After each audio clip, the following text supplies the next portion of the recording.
ফাদিল হল কংগ্ৰেছ AIUDFৰ গোপন মিত্ৰতা AIUDF বিধায়কৰ বিস্ফোৰক মন্তব্য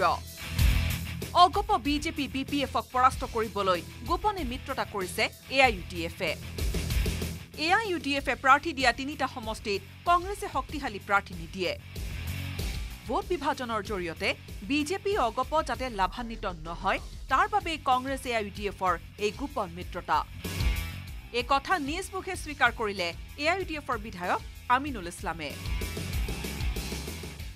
আৰু আমিও আশা কৰিম যে অন্য ধৰ্মনিৰপেক্ষ দলবিলাকে যাতে তাত ভোটৰ বিভাজন কৰি যাতে আকৌ সেই কেবৰ সমৰ্থনত থকা দলক যাতে জয়লাভৰ সুবিধা নিদিয়ে সেইটো আমি আশা কৰিম তিনিখনত আমি পুনৰবাৰ জয়লাভ কৰিব পাৰিম বুলি ইতিমধ্যে আমি নিশ্চিত গতিকে তাত এতিয়া যদি কংগ্ৰেছ হোক বা অন্য ধৰ্মনিৰপেক্ষ দলে যদি তাত প্ৰাৰ্থী দি পেলাই আমাক হৰুৱাব বিচাৰে আৰু অগপ বিজেপিক যদি জিকাব বিচাৰে তেনেহ'লে এইটো আমি ধৰি ল'ম যে তেওঁলোকে আচলতে ধৰ্মনিৰপেক্ষতাৰ নামত নাটকবাজি কৰিছে প্ৰদেশ কংগ্ৰেছে গোপন মিত্ৰতাৰ কথা অস্বীকাৰ কৰিলেও ৰাহুল গান্ধীয়ে AIUDF প্ৰধান বদৰুদ্দিন আজমলক দিছিল মিত্ৰতাৰ প্ৰস্তাৱ এই কথা স্বীকাৰ কৰিলে ঢিঙৰ বিধায়কগৰাকীয়ে ৰাহুল গান্ধীয়ে কেইবাবাৰো মাতি নিছিল বা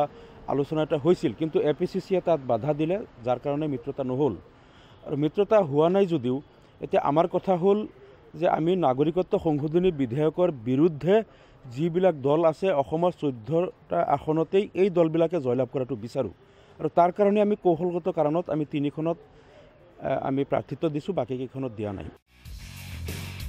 বিধায়ক আমিনুল ইছলামৰ এই মন্তব্যৰ পৰা প্ৰমাণ হ'ল ধুবুৰী আৰু বৰপেটাত দুৰ্বল প্ৰাৰ্থী দিয়াৰ স্বাৰ্থতে এতিয়াও প্ৰাৰ্থীৰ নাম ঘোষণা কৰা নাই কংগ্ৰেছে কেমেৰা পাৰ্চন প্ৰণৱৰ সৈতে Anit Pratim Baruah news 18 Assam north east